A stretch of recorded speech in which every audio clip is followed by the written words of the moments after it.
Charlaremos con referentes de la cultura teatral local y regional. Hay que sacarlo todo afuera, como la primavera. Y aquí estamos, volvimos y estamos con la tercera entrevista y esta es la entrevista que estábamos esperando hace muchísimo tiempo, que era cruzar la frontera del país para conocer las diferentes realidades y los movimientos culturales de los países vecinos y cómo va la cultura por ahí. Y para eso lo convocamos hoy y que nos atiende el señor Faiz desde Chile. Hola Faiz, ¿cómo estás? Hola, hola, mucho gusto. ¿Cómo estás, Fai ¿Cómo va? Machini? Bienvenido a nuestro programa Caravana, es un placer. ¿Cómo andamos? Bien, bien, ¿y ustedes? Bien. Fenomenal, con mucha ansiedad por saber todo lo que se está haciendo por allá. ¿Cómo está Chile? Sí, mira, es difícil la cultura acá, es bastante difícil, cuesta, hay que pelear harto, pero de a poco, yo creo que de a poco vamos conquistando de alguna manera o ganando terreno en los espacios culturales, porque Eh, acá el sistema es muy neoliberal, Sí, entonces, o sea, se instaló durante después de la años. dictadura acá Sí. de los 90, entonces nosotros tenemos una lógica de mercado muy instalada en el sector cultural, muy Ujú. instalada. Y entonces es difícil, pero de a poco hay que seguir resistiendo y seguir tratando de pelear para que se rompa esa brecha elitista de la cultura y para que se abran espacios de otra índole, más populares, más comunitarios. Y en eso estamos, pues en eso estamos, tratando de generar de alguna manera alternativas como al sistema impuesto. Así que, ¿Y cómo sí, pues cómo se logra ese trabajo que realmente es un trabajo muy difícil porque no es que solamente el sistema y toda la normativa que puede llegar a ver que complique la apertura de lugares ya es algo difícil de superar, sino también el sentido común de la gente. exacto, exacto. Sí, mire, por ejemplo, yo participo en dos organizaciones que son muy distintas la una de la otra, pero tienen en común que son organizaciones que trabajan un poco sin un poco, o sea, fuera del modelo más o menos que impera. Y una de ellas es la compañía de Teatro El Riel, que Mm. es una compañía que se formó en plena dictadura, el año 81, en el sector sindical, específicamente entre los sindicatos ferroviarios. Mira, Y entonces era muy interesante porque no estaban en las carteleras establecidas, que todas estaban, o sea, una gran cantidad, la mayoría yo creo estaba en contra de la dictadura, pero ellos se instalan en el sector sindical y trabajan con los, valga la redundancia, con los trabajadores, hacen teatro para los trabajadores y un teatro que yo diría más bien, conociendo la dramaturgia de los fundadores, era más bien de agitación, de masa. Mm. Era un teatro potente, pero que justamente denunciaba la violación a los derechos humanos de manera directa, sin ser panfletario. Porque a veces acá, por lo menos en nuestro país, todo lo que se mencione con una lógica política se reduce inmediatamente al panfleto para mirarlo en Exacto, menos. exacto. exacto. Y entonces, claro, también con una impronta muy brechtiana, pero adaptada a nuestra realidad, y bueno, el Riel se ha mantenido vivo hasta la fecha. En los 90 tuvo, cuando llegó la pseudodemocracia, tuvo que readaptarse porque el movimiento sindical se había debilitado y, y luego se dedica como a un ámbito que era más alternativo. Por ejemplo, hizo mucho trabajo en patios de museos. El Juan Vera, que era uno de los fundadores, el que permaneció, bueno, el que le dio como toda la impronta a la compañía, él se puso a tocar puertas en patios, en los museos y generaron obras de teatro circular. O sea, no era un teatro frontal, sino que el público estaba alrededor y a veces ponían mesa y el público se sentaba a las mesas a comer y los actores transitaban alrededor. Y esa era una obra en específico que se llamaba Los Diálogos de la Merced, que era una obra sobre la independencia, pero trabajada de una manera bien distinta, como satirizando un poco a los independentistas, como una nueva clase dominante, liberándonos, liberándonos del español, pero Claro. proponiendo, claro, ¿A que un poco la... a quién se citó en esos acuerdos para firmar la independencia y a quiénes no? Claro, que eso viene mucho de Mariátegui. Y también, o sea, dentro de todo, bueno, Recabarren, Luis Emilio Recabarren también, que también que fue como el fundador del Partido Comunista acá en Chile, pero que también utilizó mucho el teatro para educar. Entonces, estas compañías tienen una raigambre recabarrenista, por decirlo de alguna manera. Y eso, esa es una de mis participación y bueno, hasta la fecha yo creo que es bien interesante analizarlo.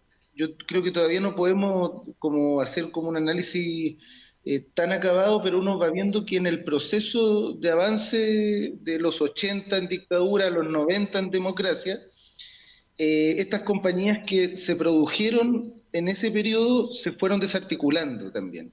Y el riel es, yo creo, no sé si la única, pero yo creo que de las pocas que todavía sigue vigente, pero en los 90 se dio más énfasis a un teatro, yo creo que más visual, más visual. Entonces, estas compañías que no tenían recursos en dictadura y que trabajaban más bien con textos, como que fueron quedando un poco apartadas. Y yo creo que uno de los trabajos que tenemos que generar es, después de 42 años de existencia de la compañía, es posicionarlas en su estética, en su teoría dramatúrgica y también la técnica teatral como parte de nuestro legado de un periodo también, de un periodo que hasta el momento sigue subsistiendo y de teatros que surgen en espacios alternativos a los teatros convencionales. Entonces esa una de mis... Y un poco, perdón, me alargué, pero un poco para responder a la pregunta que me hacían,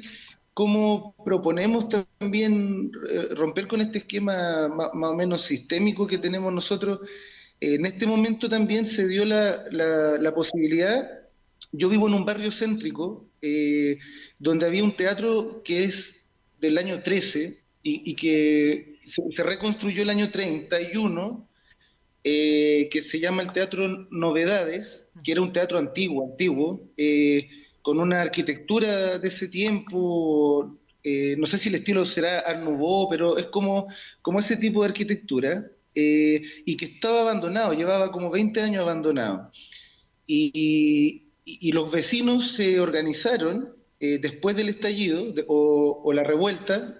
Hay gente que le denomina a este proceso que se vivió el 2019 con esos dos nombres, y los vecinos querían celebrar el 2021 2 años de la revuelta y hubo una especie de negociación donde al principio la municipalidad o la corporación de la municipalidad no permitía el acceso y finalmente se terminó presionando para que ese acceso se diera y se generó una orgánica de un consejo vecinal con comisiones, claro, con comisiones de trabajo y se empezó a recuperar el espacio.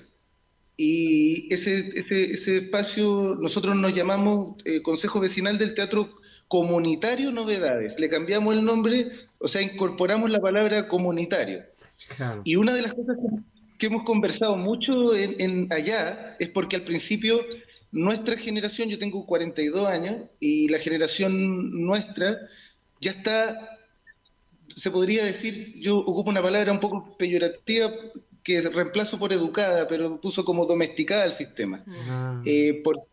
Porque en el fondo hemos naturalizado tanto un sistema de postulación y de competencia que cuando se empezó a abrir el espacio, los vecinos mismos del gremio incluso utilizaban de tal manera que generaban ellos mismos una postulación para los de afuera. Claro. Entonces se replicaba la forma del sistema.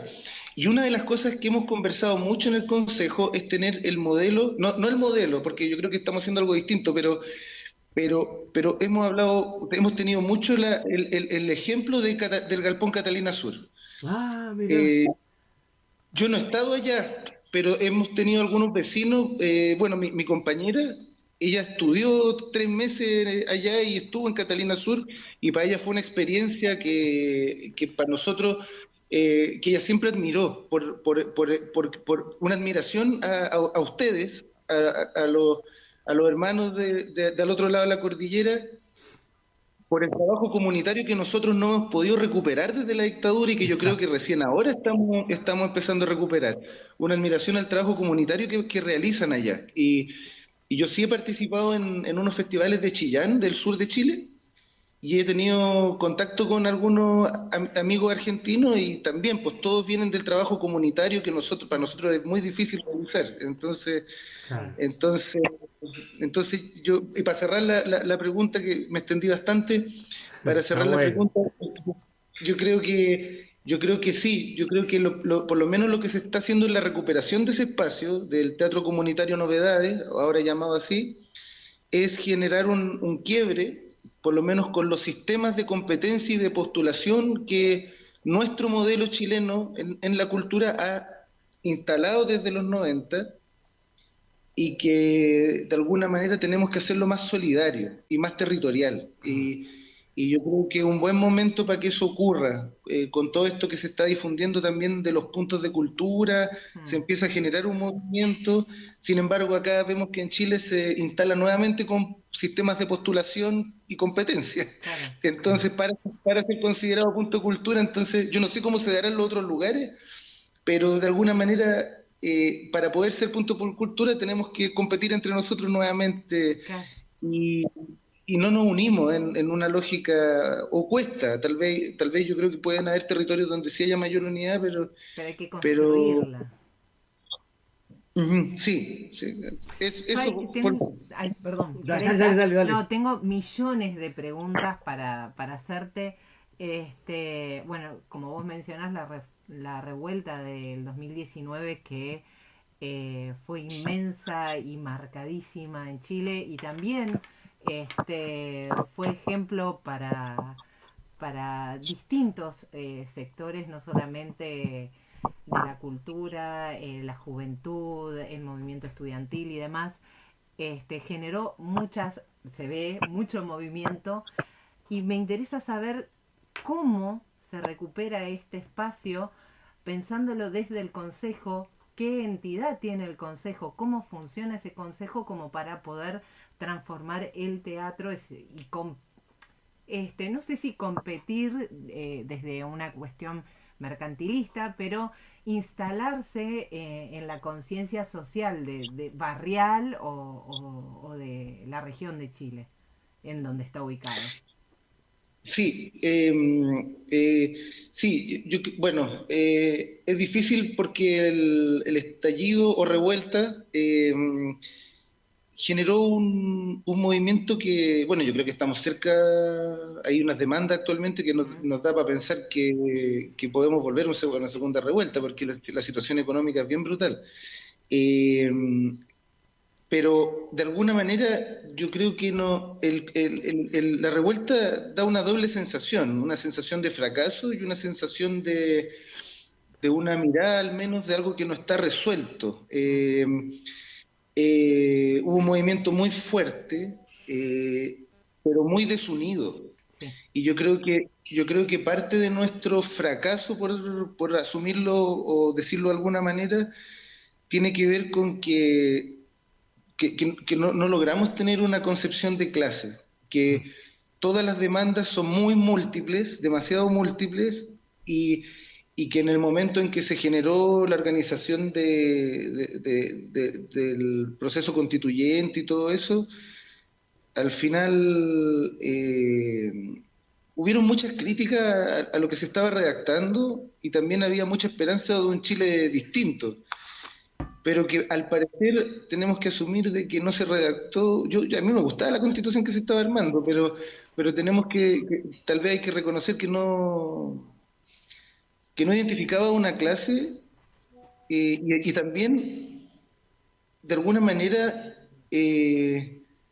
no, claro, no respondía a esas necesidades y respondía como a un Chile demasiado, pero también a mí me gusta, no soy tan teórico, pero me gusta Gramsci, y creo que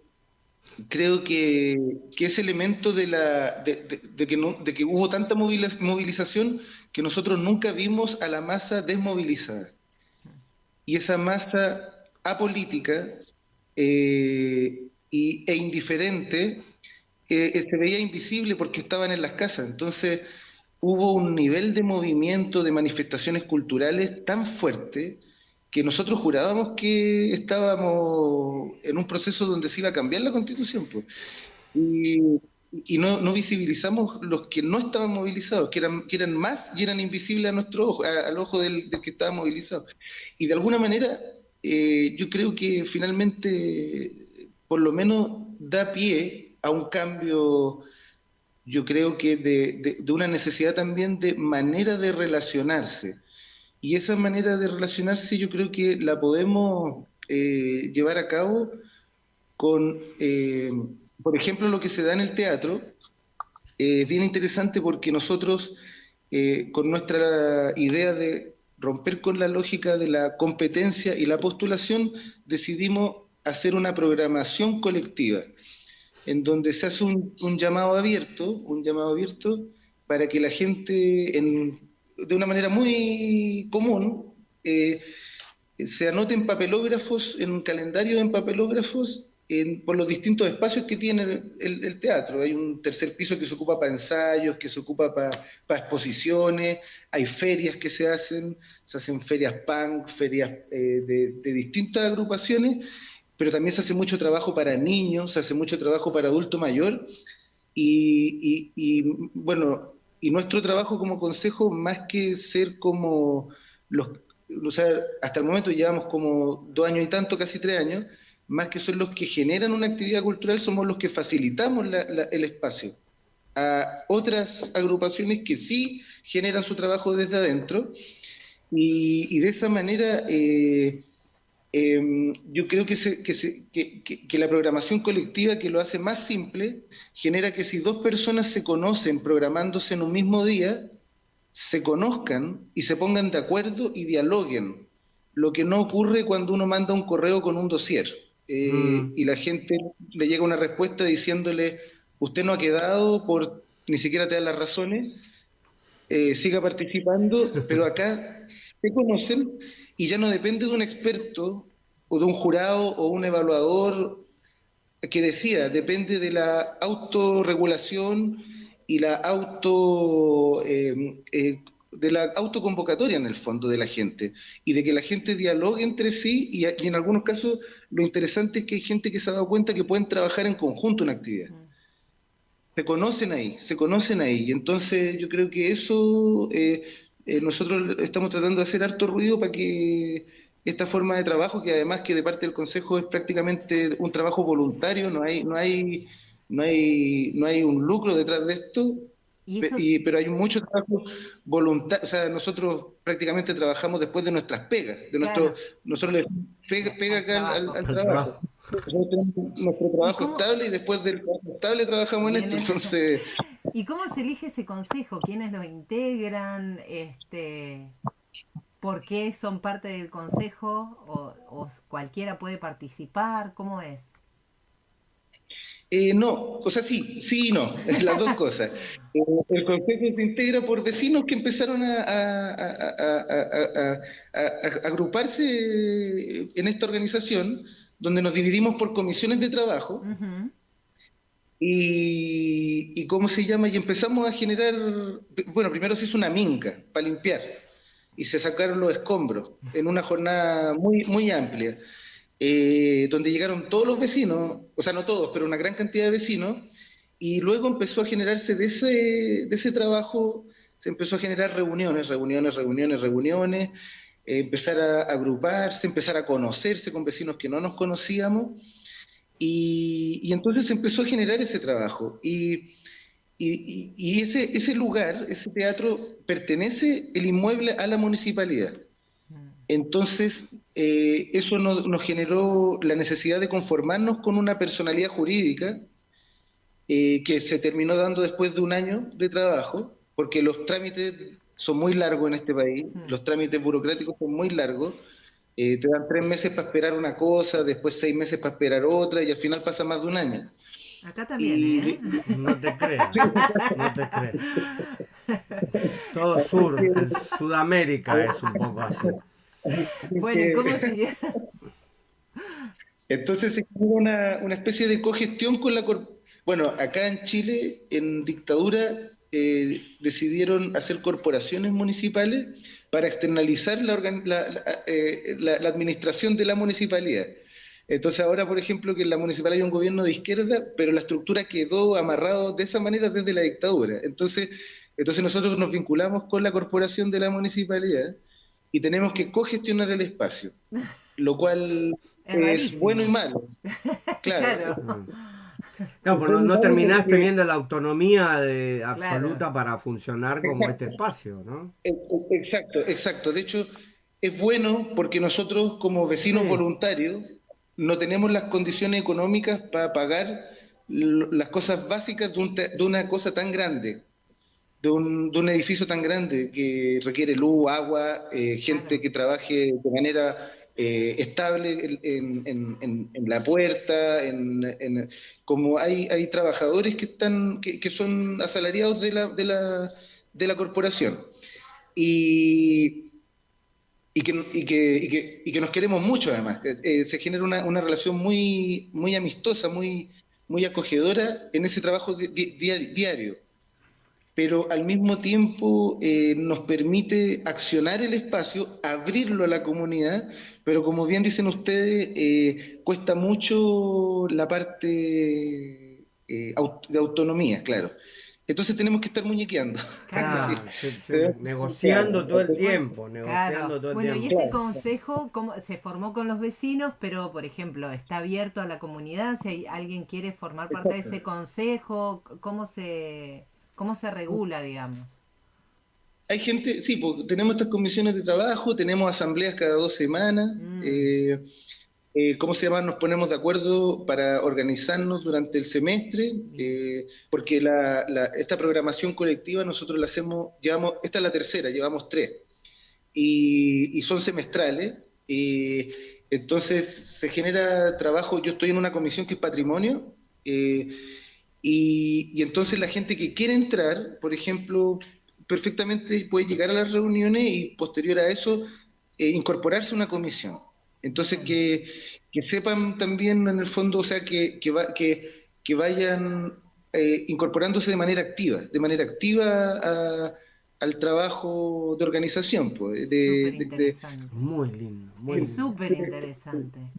Faiz, ¿y cómo hacen para transmitir? Porque es un trabajo súper interesante el que hacen, incorporando a la comunidad, ¿no? Pero ¿cómo lo hacen para transmitir todo esto a otros sectores, a otros lugares de Chile, como para que se multiplique y poder romper esta lógica de mercado que tiene, en este caso, el teatro? Porque para romper la lógica de mercado en general vamos a estar mucho tiempo. Mirá, pero ojalá no lograr. Claro, preguntale a Marx. Pero por lo menos, sí, tenerlo desde el teatro, ¿cómo se va trabajando? Yo creo que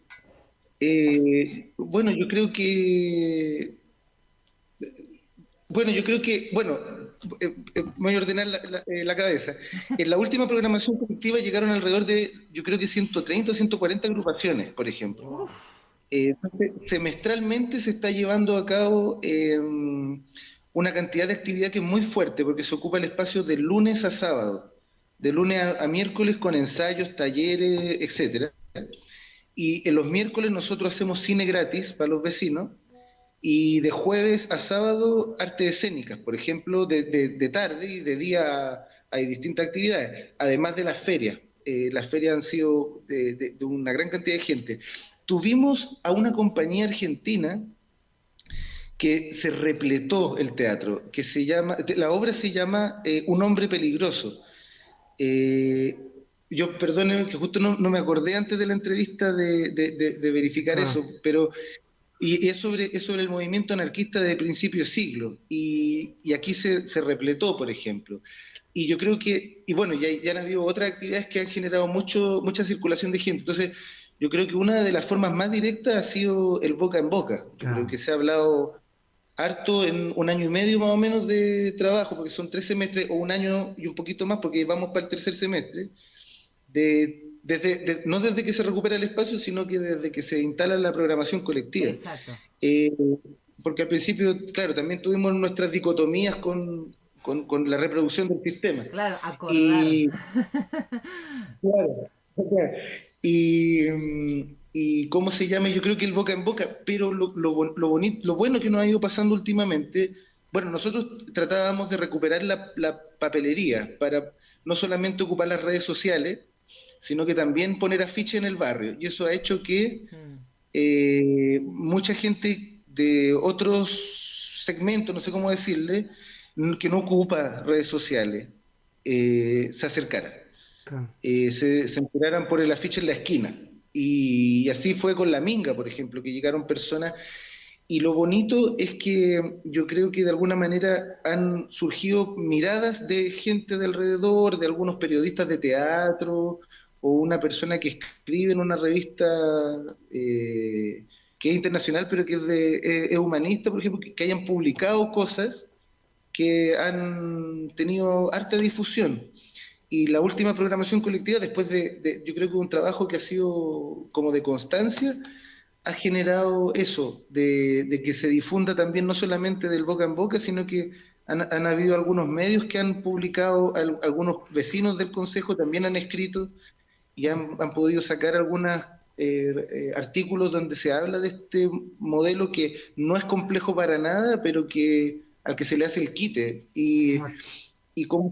Claro, y yo creo que más bien eso, y yo creo que después de esto tendremos, bueno, yo me acerqué a la Comisión de Patrimonio porque no por la parte arquitectónica ni de estructura, sino que porque yo hago registro con cámara de manera autodidacta, no soy cineasta, pero por necesidad fui haciendo registro con cámara y me acerqué por el relato oral, porque pasó algo muy bonito acá, que de repente han llegado vecinos que han estado en otra época en el teatro. Por ejemplo, una vez llegó un vecino muy emocionado porque veía el teatro cerrado hace 20 años y que en el periodo de Alessandri, que era el alcalde de derecha que había, lo único que se hacía, o casi lo único que se hacía en el teatro era lucha libre.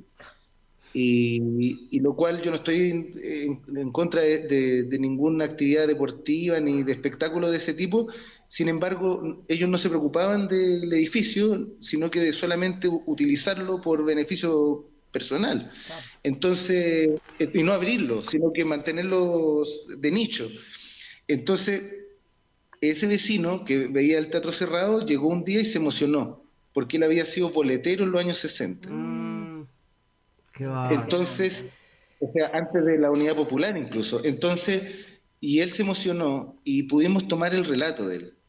Y así también una vez yo buscando entrevistas por el Teatro del Riel con gente de otra época, también había una mujer de más de 90 años que justo yo la entrevisté por una compañía de los años 80 que fue de Resistencia también, pero que hizo un director importante de esa época, que era don Rubén Sotoconil, que hizo una compañía que era para llevar el teatro a las casas y se llamaba Teatro Familiar de Barrio en dictadura. Y el elenco era amateur, eran gente de distintas disciplinas, o sea, estudios, cosas así, pero ellos llevaban teatro a las casas, pero coincidentemente esa mujer era vecina del Teatro Novedades. Y ella nos decía que este teatro se llama teatro, pero en realidad era cine. Desde los 30 a los 60 fue cine. Lo que pasa es que se le llamaba teatro, pero ella contaba cuando ella llegó al 48 y hasta el 53 estuvo en el barrio, y ella contaba cuando los primos iban con los cajones con caluga a vender al teatro, y Y otro caballero que también nos contó su historia de los años 50, contaba cuando los alumnos de los liceos de alrededor se hacían la cimarra, no sé si se ocupa el mismo término allá. No. La No. cimarra, ¿Qué la sería? cimarra es un término coloquial para decir que los alumnos faltan al colegio. para No, la ratearse. rata. Se hace la rata. Se hace la rata. Acá somos rata, ahí son la cimarra allá, mirá. La cimarra o la chancha, le decimos Claro. acá. Y la cimarra, los alumnos se venían a ver cine en el horario Claro. de más temprano. Claro. Entonces, Claro. Sí, Juancho entonces sabrá así, de eso. bueno, Sí, no sabes. De cimarras que he hecho yo en mi vida. Faiz, entonces, Faiz, nos quedaríamos hablando 2 días más con vos, A ver, pero tenemos que ir cerrando. tenemos que entregar el programa. Tenemos que entregar el pero, programa. Faiz, antes de irnos, porque es excelente y es interesantísimo el trabajo que están haciendo allá, quiero que por favor dejes los contactos, dejes Instagram, Facebook, todas las redes y todos los lugares en donde la gente puede ver el trabajo que están haciendo. Y bueno, y mandanos fecha para cuando querés que vayamos a visitarte y ver el trabajo Sí, desde te allá. mandamos la carpeta Por- para que nos tenga en cuenta la comisión. Queremos ir para allá. Excelente qué trabajo. maravilloso, Dale. maravilloso. Sí, miren, el teatro, el Novedades o Teatro Comunitario Novedades, busquen en Instagram teatrocomunitario.novedades. Perfecto. En Instagram y en Facebook. Y el Riel se llama Teatro El Riel, simple. Perfecto. Pero también quería, bueno, yo hice un documental que es muy artesanal, Ajá. no es un documental, por eso tal vez también nunca esperé festivales y todo eso, sino más bien instalar la historia de la compañía El Riel mucho antes de conocer el proceso de Novedades, ¿sí? Como del 2017 en adelante. Y hay un documental que se llama El Riel de Juan Vera. Y ahí lo encontramos en YouTube o en qué plataforma. YouTube. En YouTube. Perfecto. ¿Cómo es el título? El El riel Riel de Juan el Vera. Riel como de los tres. Bien. Claro, el Riel de Juan Vera. Juan Vera es el Perfecto. fundador, es uno de los fundadores de la compañía. Perfecto. Y cómo se llama, y ese, bueno, yo repito, harto que es artesanal porque también, y que tiene su ritmo también, pero Claro. para saber un poco de la historia del teatro popular en Chile, hay mucho, Claro. pero estas historias no estaban documentadas. La Academia Teatral Chilena nunca se preocupó mucho de No. verificar esas compañías Claro. que no eran de escenarios, Claro. o sea, de escenarios. Faiz, 1000 disculpas, nos tenemos que ir, no queremos seguir, pero tenemos que entregar el programa porque nos van a matar acá. Faiz, Gracias, te felicitamos te inmensamente por todo ese trabajo que están haciendo y Y- gracias por esta Y nota. te esperamos para otra entrevista más en donde nos puedas contar mucho más del trabajo que están haciendo porque la verdad es maravilloso. Gracias, Faiz. Muchísimas gracias a ustedes, pues, un gusto y un honor haber estado con ustedes. Quedamos Gracias. en contacto desde nuestro Instagram y demás porque vamos a tener segunda Dale. visita con vos Seguro. para que nos sigas contando mucho más del trabajo que están haciendo allá en Chile. Gracias, Faiz.